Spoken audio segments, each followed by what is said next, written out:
예, CBS 라디오 박정희 한판 승부 2부 문을 열었습니다. 2018년 3월 5일 JTBC 뉴스룸을 통해 믿기 어려운 충격적인 폭로가 방송이 됐었죠.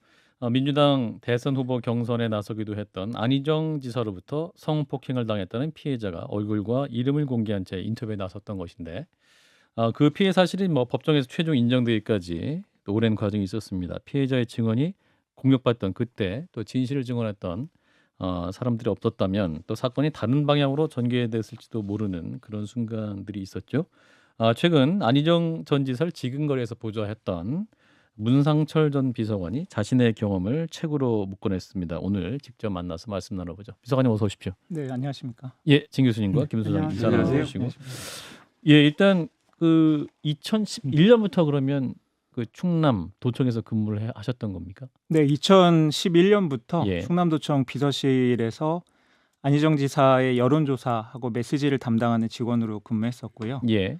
2014년부터는 안 지사의 그 공부 모임을 주로 2012년부터 공부 모임을 약 3년 정도 주도해서 대통령 공부 모임을 주관해서 좀 진행했었습니다. 예. 그러니까 네. 대통령 공부 모임하면 이제 어떤 대선을 염두에 두고 뭔가 예. 이제 프로젝트성으로 네, 공부도 맞습니다. 운영하셨다. 네. 그러니까 안 전 지사를 굉장히 가까이서 보고 직접 또 보좌를 했었던 그런 네. 비서로서 일을 하셨던 거군요. 네, 맞습니다.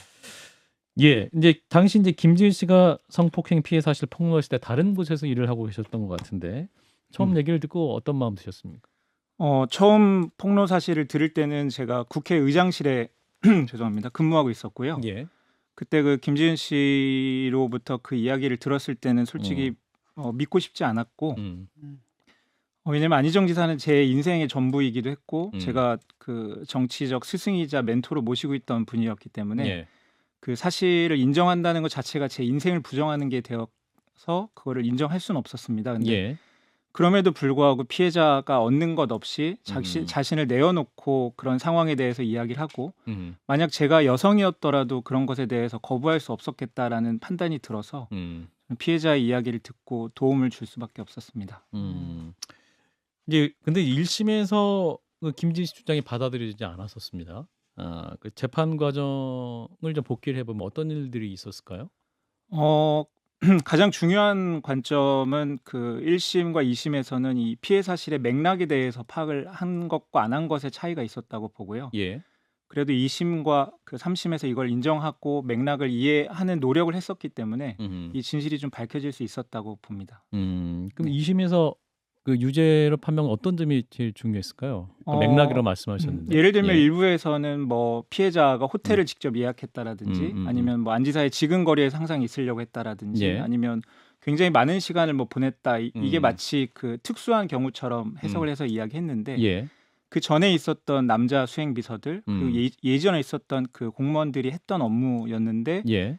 그걸 이제 피해자가 그대로 한 것뿐인 거를 마치 이제 가해자와 피해자의 사이가 가깝거나 아니면 특수한 뭐 목적을 가진 그런 사이였다라고 좀 몰아가는 경우가 있어서 예. 그게 일반적인 경우라면 그렇게 주장할 수도 있었겠지만 그 권력자와 그 밑에서 일하는 직원 간의 그 맥락은 분명히 다른 그 이유를 가지고 있고 맥락을 가지고 있기 때문에 예. 적어도 2심과 3심에서는 그 부분을 좀 집중해서 봐주신 게 그 유죄로 판명 나는데 핵심적인 부분이었다고 생각합니다. 비서관님은 이 수사에서 재판까지가 벌어지는 과정에는 사실 충남도청에 근무하시는 건 아니었잖아요. 맞습니다. 네. 그래서 이 과정에서 혹시 어떤 김지은 씨에게 도움을 주시거나 이렇게 재판 과정에 관여하시거나 이랬던 바가 있나요? 아니면 좀 멀리서 지켜보시는 입장이었나요? 저는 피해 사실을 들었기 때문에 예. 검찰 수사도 여러 번 나갔고요. 예.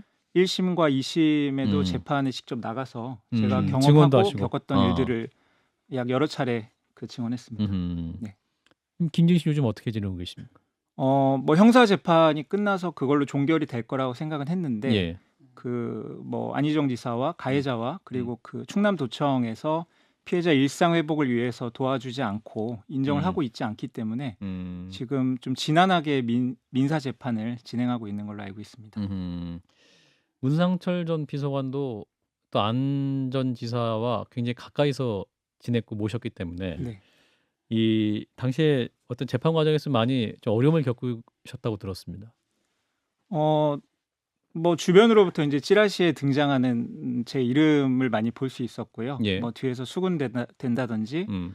아니면 저는 이제 국회 생활이나 정치권 생활을 계속 하고 싶었는데 예. 뭐 국회의장실과 국회의원실에서 이제 보좌관까지 마치고 이후에 이제 통상 다른 의원실에 이제 가고자 노력을 했는데 예. 정치권은 굉장히 그 평판조회라는 게 존재를 해서 예. 뭐 이 친구는 좀 불편하고 어렵다 뭐 이런 음. 식의 이야기들이 뒤에 좀 돌아서 그 정치권에 좀 오래 남아있지 못하고 그 다른 일을 좀 찾아야 되는 그런 어려움을 좀 겪었었습니다. 아, 그럼 그 이후에 어떤 정치권 혹은 국회에서 보좌 업무라든지 그런 것을 계속 하기를 희망하셨는데 네, 이제 그런 부분에서 이제 다 막히게 됐다. 네, 한 6개월 정도 좀 노력을 하고 음. 뭐 어느 그 캠프에 들어가서 일도 하다가 예. 한 뭐 3, 4일 만에 좀 잘리고 나오는 경우를 좀 겪다 보니까 아, 3, 4일 만에. 네, 한 6개월 정도 그 기간을 겪고 나서 일반 사기업으로 좀 이직을 해서 현재까지 한 얼마 전까지 3년 정도 일을 했었습니다. 예. 의원들 같은 경우는 자기 치부가 있건 뭐건 간에 다 덮어줄 사람을 필요로 하겠죠. 이게 뭐 모든 의원들이 뭐 그렇게 비상을 뽑는 거 아닐 텐데 일단 몰락의 시간이라는 책을 내셨습니다. 네. 자, 그럼 이 책을 이 시기에 어떤 취지로 집필을 하게 되셨을까 이제 궁금하실 것 같아요. 어떻게 쓰게 되셨던 겁니까?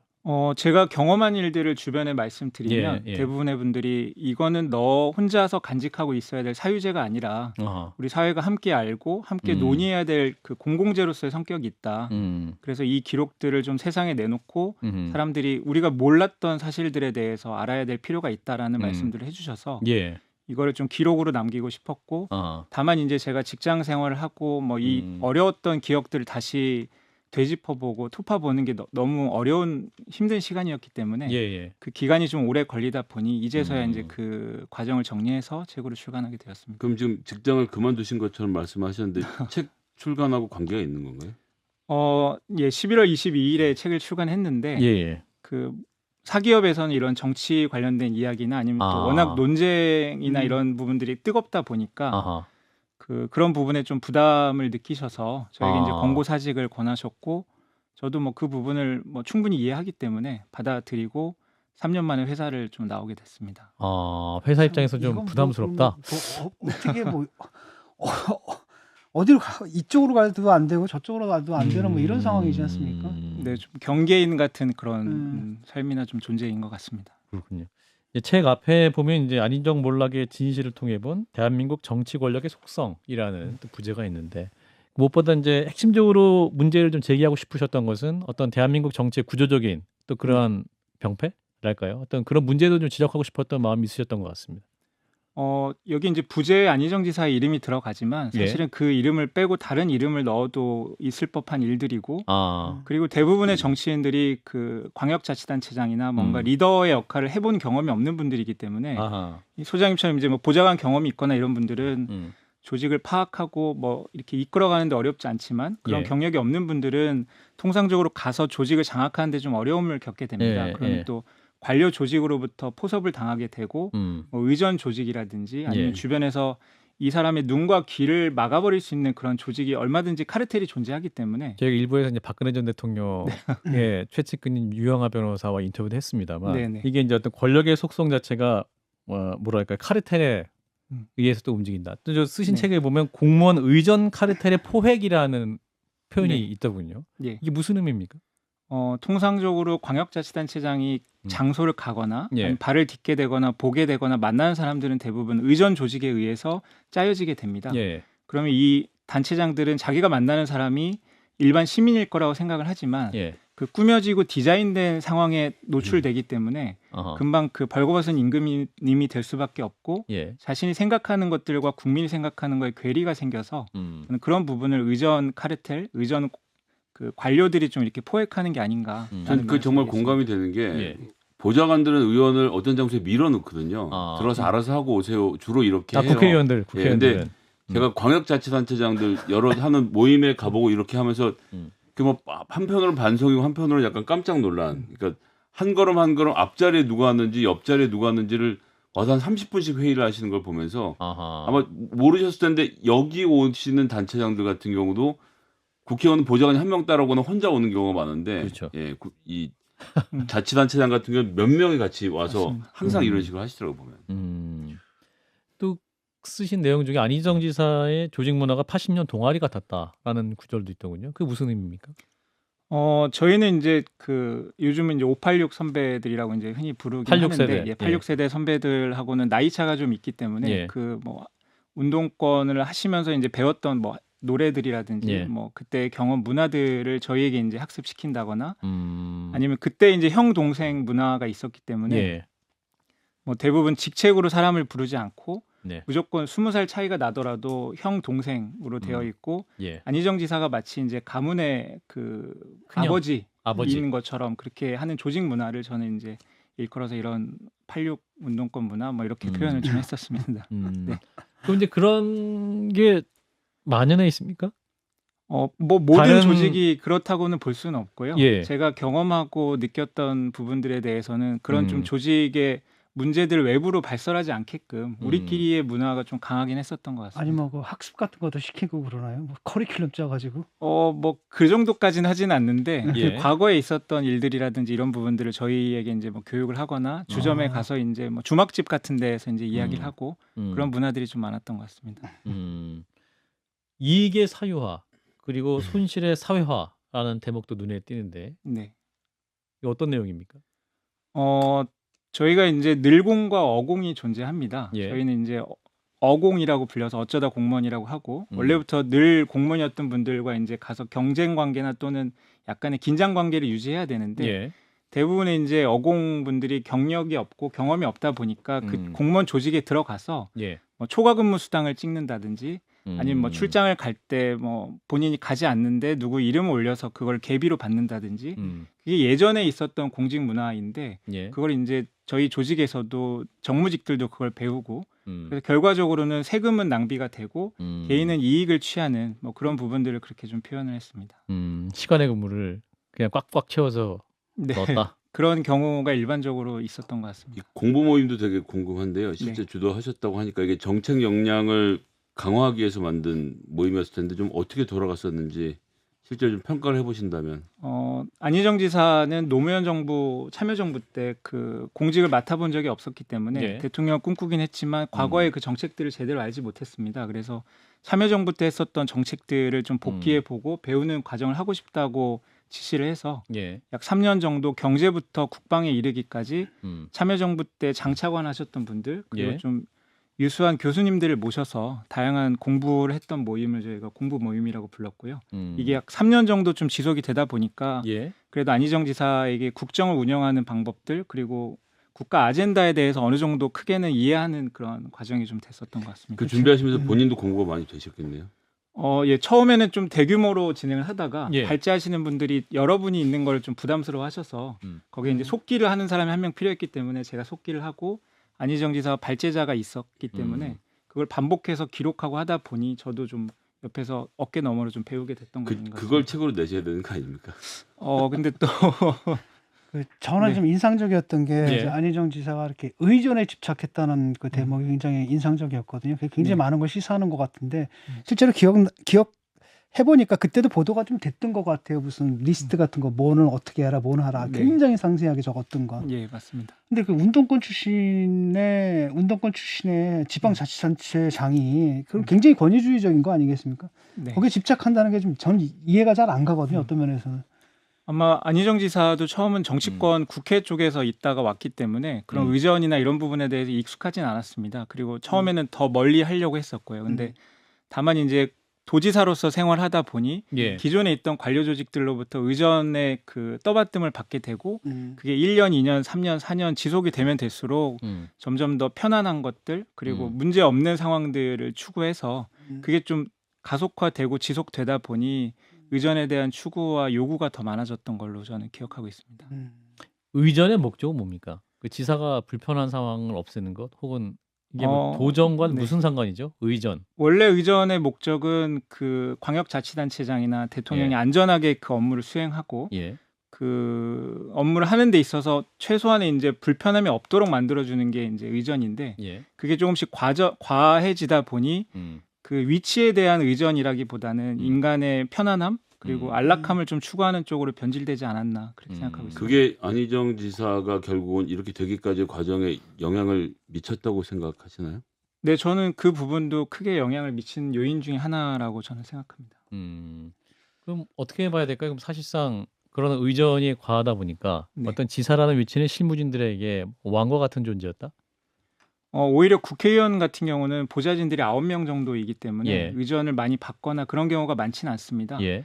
그러나 각 지역에 있는 광역자치단체장이나 기초단체장 같은 경우에는 예. 통상적으로 의회도 같은 당일 확률이 많기 때문에 감시나 그 권력에 대해서 문제 제기를 하는 사람들이 별로 없고 그게 이제 지속되다 보니 의전 조직을 따로 10명, 15명 정도 두고 운영하게 돼서 그게 곧 그 문제 의전의 과대화로 좀 이어지는 게 아닌가 저는 그렇게 생각하고 있습니다. 근데 이제 보통 이제 그 뭐 진보적인 운동권에 있다라고 한다면 그것 자체가 평등. 네. 왜냐하면은 거기서 의전 신경 쓰는 것들 보면 신경 쓰는 분들을 보면은 막 세상과 다 신경 쓰고 이러면은 이게 뭐 왕이야? 우리가 무슨 뭐 옛날에 몸종이야?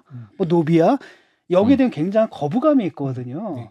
그랬는데 어떻게 거기 익숙해질 수가 있는 건지.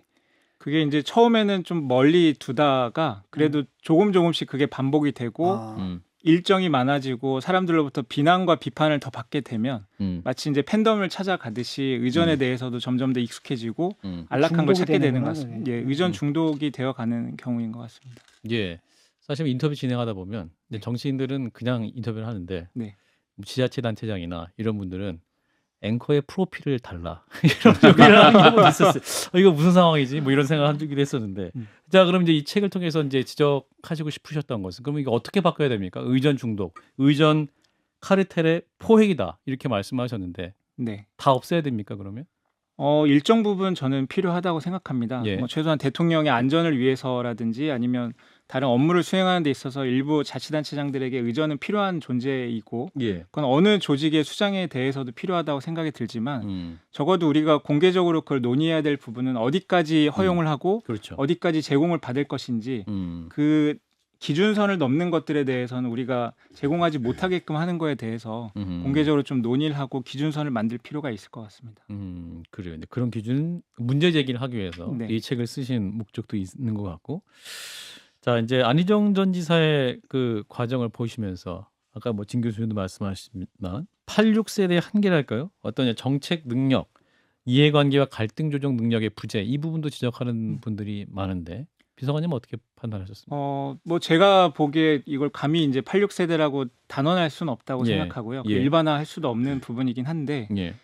제가 그래도 가까이서 봐왔던 그 선배들의 경우에는 공부를 많이 하지 않고요. 예. 공부를 하지 않다 보면은 이게 내가 뭘 모르는지에 대해서 모르기 때문에 자만하게 되고 내가 과거부터 알고 있던 것들에 집착하게 되다 보면 나의 생각의 그 고정관념에 빠질 수가 있거든요. 예. 그래서 제가 보기에는 그걸 꼭 일부 세대라고 한정 지을 수는 없지만 그렇죠. 공부하지 않고 배우지 않으면 그 과거의 사고관에 사로잡혀서 더 진일보하지 못하는 그런 문제가 저는 있다고 생각합니다. 그러니까 특정 세대의 문제는 아니고 네, 저는 사실은 그렇게 뭐 우리 생각합니다. 정치권 전제에도 네. 계속 공부해야 돼 끊임없이 네. 또 좀 노력을 해야 되는 그런 부분이 이제 있는 여러분들이 것 이제 같고. 어울리는 사람들이 예. 뭐 저녁 때 뭐 저녁 자리라든지 술자리 이런 자리에 꼭 이런 정책에 대해서 잘 아는 분이 한두 분 껴서 식사를 하고 나면 그 이야기가 다음 날 이제 책 2권 분량으로 또 정치인을 통해서 재생산되는 구조가 있어서 예. 뭔가 뿌리가 있는 공부라기보다는 이렇게 들은 얘기를 반복하는 경우들을 좀 많이 보게 되죠. 다른 한편은 저 캠프 내부의 전근대적인 조직 문화도 지적을 하시지 않습니까? 네. 뭐 어떻습니까? 뭐 운동권 조직 같습니까? 뭐예요? 그러니까 구체적으로 예를 좀 들어주시면. 제가 이제 앞서 말씀드렸던 것처럼 형 동생이라는 게 굉장히 큰 문제인데 예. 왜냐하면 그 역할을 하려고 우리가 세금을 받고 그 자리에 가게 되면 뭐 비서관 또는 뭐 그 역할에 맞는 직책을 불러서 우리가 어느 정도의 거리를 유지하고 일을 해야 되는데 모든 사람이 한 가정에 존재하는 형 동생 또는 아버지와 아들의 존재로 가게 되면 이게 공적인 역할과 사적인 역할이 구분이 안 되기 때문에 사사로워진다. 네, 그 사사로워지는 것들이 이 조직 자체를 병들게 하는 문제라고 저는 생각합니다. 이게 이제 가부장제에다가 또 운동권식이가 선배 후배 문화 이게 네, 이제 중첩이 맞습니다. 되면서 예, 그럼 안희정 전 지사의 도청만의 문제였습니까? 아니면 국회의원실 혹은 다른 지자체에서 발견됐던 문제였습니까? 저는 도청에서 일할 때는 웬만한 정치인들은 다 그런 것들을 누리고 그럴 거라고 생각했는데 예. 또 국회에 가서 보면 그런 모습이 일반적이지 않다는 거는 저는 생각하게 됐습니다. 일반적이지 않다. 네, 그래서 이게 꼭 정치인 한 명의 그 정당이나 나이 뭐 이런 차원이 아니라 예. 그 정치인이 얼마나 자기 스스로에 대해서 경계하고 조심하느냐에 따라서 예. 이게 허용되고 안 되고의 그 범주도 충분히 달라질 수 있다고 저는 생각합니다. 다른 한편으로 지금 팬덤 현상도 좀 있었나요? 그때 안희정 팬덤? 팬클럽이 얼마 전에 보니까 아직까지도 활동하고 있다 그래서 제가 놀랐는데. 네, 저도 최근에 이제 그 사진을 보긴 했는데요. 예. 그 팬 문화가 이제 극대화됐던 게 대선 경선 때 많이 극대화됐었고, 안희정 전 지사의 팬클럽이 여전히 존재한다. 네, 지금도 일부 존재하고 있고요. 예. 다만 이제 2017년 대선 경선 당시에는 정치인은 되게 외로운 직업이기 때문에 사람들로부터 칭찬도 받지만 비난도 많이 받아서 예. 점점 더 자기만을 위해주고 좋아하는 사람들만 찾게 돼 있습니다. 예. 그러다 보면 팬덤에게 집착하게 되고, 다만 순수한 목적을 가지고 모이는 팬덤들도 있지만 그 팬덤을 이용해서 정치인과 거래를 하거나 이 팬덤을 모아놓고 내가 이 사람들의 대표 자격으로 정치인과 동등한 역할을 하려고 하는 사람들이 있기 때문에 저는 거기서 문제가 발생하게 되고, 정치인들이 팬덤의 역할을 어느 정도로 선을 긋고 나를 좋아해 주는 것에서 끝날 것인지, 이분들이 정책에 관여하고 정치에 관여하게 할 것인지에 대해서 분명한 선긋기가 필요한데 그 선을 긋지 못하다 보니 선 어떻게 그을 수 있을까요? 사실 본인 좋다고 하는 사람들에 대해서 나 너무 좋아하지 마세요. 나를 근데 이제 눈에 보기에 로비스트들은 티가 났던 거죠. 뭐 로비스트 같은 경우는 뭐 국내외 로비스트들이 굉장히 많이 존재하는데 예. 그 로비스트들은 정치인에 대한 정보를 많이 알고 오기 때문에 예. 그거에 대해서 그 알고 온 정보를 가지고 이용해서 접근하니까 굉장히 뭐 그 사람이 기호라든지 생각하는 성향들을 많이 이용할 수 있었던 것 같습니다. 그 상대의 어떤 좋아하는 걸 다 좀 파악하고 접근한다. 네. 로비스트들이. 네. 이를테면 예를 들면 이 사람이 좋아하는 음식이라든지 네. 아니면 뭐 좋아하는 술, 그리고 뭐 어떤 풍경을 좋아하는 것들에 대해서 대부분 주변에서 조사를 해와서 예. 우리가 그 환경에 가면 좋아할 수밖에 없는, 왜 기분이 좋지라고 하지만 이게 대부분 다 세팅돼 있다. 세팅되어 있는 상황에 가기 때문에 그런 뭐 긍정적인 판단을 하거나 긍정적인 관계를 맺는데 도움을 갖게끔 하는 데는 로비스트들이 굉장히 큰 영향을 가지고 있다고 열심히들 산다. 자, 이제 이번 책을 통해서 어떤 한국 정치 구조적 문제도 좀 지적하고 싶었다. 권력의 속성에 대해서 좀 말씀하고 싶었다라는 네. 소문을 밝히셨었는데, 자, 이 뭐랄까요? 예. 이 책을 쓰시면서도 좀 많은 비판을 좀 받으셨을 것 같습니다. 네, 뭐 항상 뭐 저를 불편해하는 분들은 뭐 지금도 여전히 불편해하고 계시고요. 하지만 그럼에도 불구하고 과거 도청이나 국회에서 같이 몸담았던 선배들이나 후배들이 많이 연락이 와서 자신들이 몰랐던 일에 대해서 정확하게 정리를 해줘서 고맙다라는 분들도 있었고요. 예. 일부 국회에 있는 후배들 같은 경우는 심장이 요즘 안 뛰는 것 같은 그런 느낌이었는데 그래도 이런 도전을 할 수 있는 그 심장을 뛰게 해줘서 고맙다라고 연락을 주는 친구들도 굉장히 많았습니다. 그렇군요. 네. 사실 이제 이 김진 씨를 도우시면서 사실 어떤 세상을 바꾸고 싶은 그 어떤 정치인으로서의 꿈도 어떤 면에서 큰 어려움을 지금 현재 겪고 계시지 않습니까? 그래서 그걸 또 그 돕는 것을 행동으로 옮겼던 순간에 혹시 다시 돌아가도 네. 같은 선택할 것이냐, 후회하지는 않으시냐, 이랬던 청취자 질문이 좀 있어서. 네. 지난 5년 동안 이제 제가 겪었던 일들을 생각하면 잠시 멈칫할 수는 있을 것 같습니다. 뭐 예전처럼 바로 이렇게 도와줘야지 할 수는 없을지도 모르지만 그래도 한 몇 초 정도 멈칫은 하겠지만 제 판단은 달라지진 않을 것 같습니다. 그렇군요. 네. 또 책 쓰시면서 지금 다니시는 직장도 지금 퇴직하신 상황인데 네. 앞으로 걱정. 행보랄까요? 어떤 또 계획을 갖고 계시는지. 뭐 아직 구체적인 계획을 잡기에는 너무 이제 급작스러운 일들이 있어서 계획까지 잡지 못했고요. 예. 다만 이제 제가 믿고 있는 신념은 문이 닫히면 또 다른 문이 열린다고 믿고 있기 때문에 뭐 그래도 이렇게 좀 사람들도 만나고 시간을 갖다 보면 더 좋은 기회가 있을 거라고 저는 믿고 있습니다. 다시 또 기회가 주어진다면 정치권에서 일하시고 싶은. 당장은 아니겠지만 당장은 아니다. 그래도 제가 처음 사원으로 들어가서 일을 배우고 그 회사에서 뭔가 임원이 되고 일을 하겠다는 거는 모든 회사원들의 공통점이기 때문에 그렇죠. 예. 제가 정치권에서 일을 시작했고 거기서 10년 정도 일을 배웠기 때문에 언젠가는 기회가 된다면 제가 배운 것들을 좀 활용하고 싶은 마음은 있습니다. 예. 마지막으로 우리 정치권 혹은 우리 국민들께 이 몰락의 시간 책을 통해 하시고 싶은 말씀이 있다면 짧게 듣고 마무리하겠습니다. 네, 그 정치인분들이 외롭기도 하고 자기의 생각을 사람들이 들어주지 않아서 뭐 답답하기도 하겠지만 대부분 정치인분들이 유능하시기 때문에 뭘 음. 어떻게 해야 되는지 답은 다 알고 계시다고 생각합니다. 예. 그래서 뭐 자리에 연연하기보다는 본인들이 알고 있고 국민이 원하는 상식에 맞춰서 행동하시면 국민과의 그 괴리가 가까워지지 않을까, 없어지지 않을까 생각하고 있습니다. 네. 오늘 여기까지 몰락의 시간의 저자인 문상철 전 비서관이었습니다. 고맙습니다. 고맙습니다. 좋아요? 구독. 알림 설정.